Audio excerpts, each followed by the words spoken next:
Okay, എല്ലാ സ്റ്റുഡൻസിനും പൗലോമാഷിൻ്റെ class റൂമിലേക്ക് സ്വാഗതം. ഇത് 2018 മോഡൽ എക്സാമിന് ചോദിച്ചൊരു ക്വസ്റ്റ്യനാണ്. ഈ ക്വസ്റ്റ്യൻ പ്രത്യേകം ശ്രദ്ധിക്കണം. ഇതൊരു ഡിഫറെൻറ്റ് ടൈപ്പ് ക്വസ്റ്റ്യനാണ്.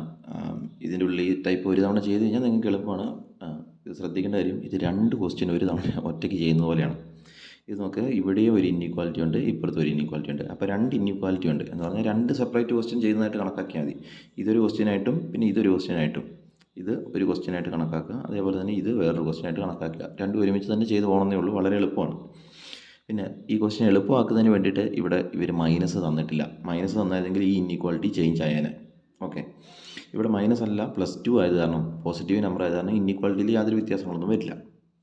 ഇത് തൊട്ടടുത്ത സ്റ്റെപ്പിലേക്ക് പോകുമ്പം ഇൻഇക്വാലിറ്റിയിൽ യാതൊരു വ്യത്യാസമൊന്നും വരില്ല. മൈനസ് ആണെങ്കിൽ മാത്രമേ വ്യത്യാസം വരുള്ളൂ.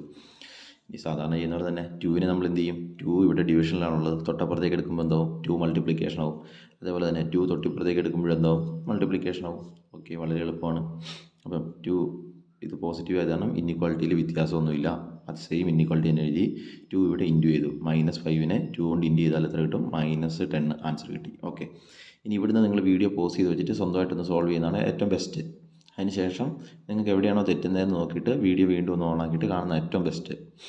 പക്ഷേ ഇതിൻ്റെ താഴേക്ക് വേറെ ക്വസ്റ്റ്യൻസ് ഉണ്ടേ. ഓക്കെ, അപ്പം I2 10 -10 എന്നുള്ള ആൻസർ കിട്ടി. പിന്നെ 2 ഇവിടുന്ന് പോയി കഴിഞ്ഞാൽ പിന്നെ ആര് മാത്രമേ ഉള്ളൂ, 5 - 3x.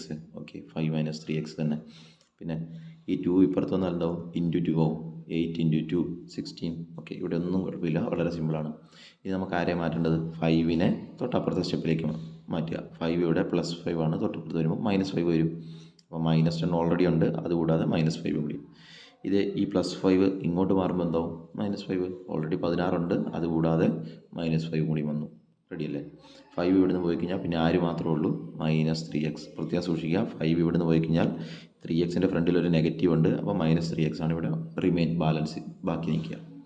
ഓക്കെ, ഇനി -10 ന്ന് 5 കുറയണം. -10 ന്ന് 5 യൂണിറ്റ് കൂടി ബാക്ക് വശത്തേക്ക് പോയാൽ എവിടെ പോയി നിൽക്കും, -10 ന്ന് ലെഫ്റ്റ് സൈഡിലേക്ക് 5 യൂണിറ്റ് കൂടി മൂവ് ചെയ്ത് അവിടെ പോയി നിൽക്കും, -15. ഓക്കെ, ഇനി 16 ന്ന് 5 പോയാൽ എത്രയാണ് നമുക്കറിയാം, 11 എന്നറിയാം. രണ്ടിന് ആൻസർ എഴുതി വെച്ചു. ഇനി ഈ സ്റ്റെപ്പ് വളരെ ശ്രദ്ധിക്കണം. ഇതെത്രയാണ്, -3. ഇത് ഇവിടെ എന്ത് ചെയ്യുവാണ്, മൾട്ടിപ്ലിക്കേഷൻ ആണ്. അപ്പോൾ തൊട്ടിപ്പുറത്തോട്ട് വരുമ്പോൾ എന്ത് ചെയ്യണം, ഡിവിഷൻ ചെയ്യണം. സാധാരണ ക്ലാസ് റൂമിൽ നിന്ന് ചെയ്ത സമയത്ത് സ്റ്റുഡൻസ് കാണിച്ച മിസ്റ്റേക്ക് എന്ന് വെച്ചാൽ, ഇത് -3 ഈക്വൽ ടു ഇപ്പുറത്ത് വന്നാൽ എന്താവും, +3 എന്ന് എഴുതി. പക്ഷേ അത് ശരിയല്ല, അത് തെറ്റായ ഒരു ധാരണയാണ്. ഇത് -3 x ഇൻറ്റു ചെയ്യുകയാണ്, തൊട്ടിപ്പുറത്ത് വന്നാൽ ഡിവിഷൻ ചെയ്യണം. അത് മാത്രമേ എഴുതേണ്ട ആവശ്യമുള്ളൂ. ഓക്കെ, അപ്പോൾ ഇതെന്താണ്, നെഗറ്റീവ് നമ്പർ കൊണ്ടാണ് ഡിവിഷൻ ചെയ്യുന്നത്. അപ്പോൾ ഇൻഇക്വാലിറ്റി എന്താവും, ചേഞ്ച് ആകും. അതുവരെ നിങ്ങളൊന്ന് ശ്രദ്ധിച്ച് നോക്കിയേ, ഇൻഇക്വാലിറ്റിക്ക് യാതൊരു വ്യത്യാസം വന്നില്ല, ഒരേ ഇൻഇക്വാലിറ്റി തന്നെയാണ് എഴുതിക്കൊണ്ടിരുന്നത്. പക്ഷേ ഇവിടെ വെച്ചിട്ട് ഇൻഇക്വാലിറ്റി ചേഞ്ച് ആയി. കാരണം എന്താ, നെഗറ്റീവ് നമ്പർ കൊണ്ട് ഡിവിഷൻ ചെയ്തു. 2 സമയത്താണ് മാറുന്നത്. നെഗറ്റീവ് നമ്പർ കൊണ്ട് മൾട്ടിപ്ലൈ ചെയ്താൽ മാറും, ഡിവിഷൻ ചെയ്താൽ മാറും. ഇവിടെ എന്താണ്, ഡിവിഷൻ ചെയ്യുകയാണ് ചെയ്യുന്നത്.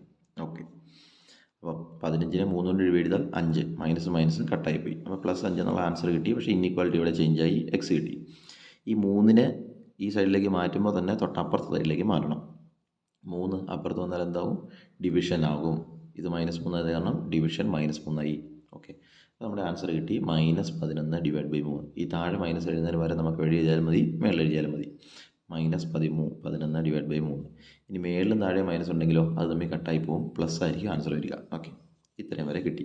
ഇനി ഇതിൻ്റെ ആൻസർ കണ്ടുപിടിക്കാൻ വേണ്ടി ഞാനിവിടെ അത് ചെയ്ത് നോക്കി. ഓക്കെ, 11നെ 3 കൊണ്ട് ഡിവൈഡ് ചെയ്തു. ഇങ്ങനെയാണ് ചെയ്യുന്നത്. നമുക്ക് ആൻസർ കിട്ടും 3.666 എന്ന് പറഞ്ഞ ആൻസർ കിട്ടും. ഞാനിപ്പോൾ 3.6 എന്ന് മാത്രമേ എടുക്കുന്നുള്ളൂ.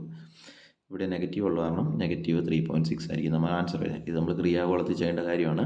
അപ്പോൾ നമ്മൾ ഓക്കെ, ഇനി ഈ വശത്ത് 5 എഴുതി, > x > ഇതിന് പകരം നമ്മൾ എന്ത് കൊടുത്തു, -3.6. ഓക്കെ, ഇത്ര കാര്യങ്ങൾ കിട്ടി. ഇനി ഇത് ഗ്രാഫിൽ വരയ്ക്കണം.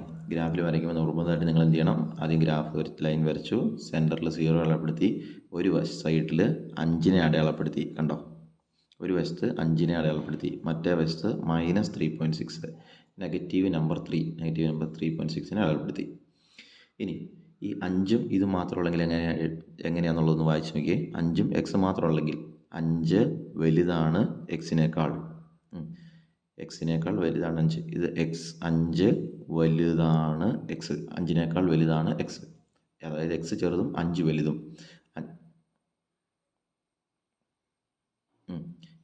ഞാൻ വായിച്ചതിനകത്ത് മിസ്റ്റേക്ക് ഉണ്ട്. 5-നേക്കാൾ ചെറുതാണ് x.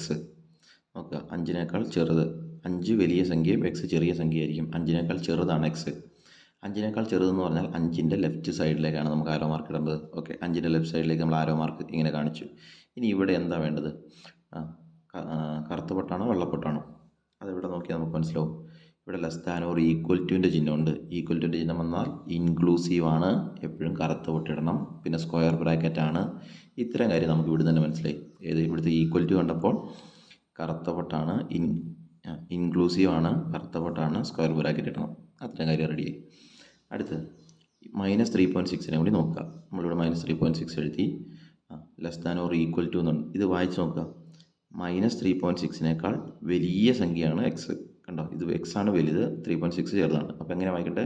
-3.6നേക്കാളും വലിയ സംഖ്യയാണ് എക്സ്. -3.6ൻ്റെ റൈറ്റ് സൈഡിലേക്ക് വേണം ആരോ മാർക്ക് വരയ്ക്കാൻ. ഓക്കെ, റൈറ്റ് സൈഡിലേക്ക് ആരോ മാർക്ക് ഇട്ടു. ഇനി ഇവിടെ ഈക്വൽ ടു ഉണ്ടല്ലേ, അപ്പം ഇൻക്ലൂസീവ് ആണ്, കറുത്ത പൊട്ടിട്ടു. ഇൻക്ലൂസീവ് ആയത് കാരണം തന്നെ സ്ക്വയർ ബ്രാക്കറ്റ് ഇട്ടു. ആൻസറായി. അപ്പം -3.6ന് സ്ക്വയർ ബ്രാക്കറ്റ്, 5നും സ്ക്വയർ ബ്രാക്കറ്റ്, ഇടയ്ക്കൊരു കോമ, പിന്നെ എക്സ് ബിലോങ്സ് ടു എന്ന് നിർബന്ധമായിട്ട് എഴുതണം. എന്ന് പറഞ്ഞാൽ എക്സ്, ഇത് മാത്സ് എഴുതുന്നതാണ്, ഇത് ഇംഗ്ലീഷിൽ എഴുതുന്നതിന് പകരം x belongs to square bracket -3.6ഉം 5ഉം. ഓക്കെ, ഇനി ഈ ഗ്രാഫ് വൃത്തിക്ക് നമ്മളൊന്ന് മാറ്റി വരച്ചു കൊടുക്കുക. ഇങ്ങനെ 2 ആരോ മാർക്കൊന്നും സാധാരണ ഇടാറില്ല. ഇങ്ങനെയാണ് സാധാരണ വരച്ച് കാണിക്കാറ്. ഈ അറ്റം ഡോട്ട് കാണിക്കും, ഈ അറ്റം ഡോട്ട് കാണിക്കും, ഇവിടം തൊട്ട് ഇവിടം വരെ ആയിരിക്കും നമ്മുടെ എക്സിൻ്റെ സൊല്യൂഷൻ ഉണ്ടായിരിക്കുക. ഇതാണ് നമ്മുടെ ഫൈനൽ ആൻസർ എന്ന് പറയുന്നത്.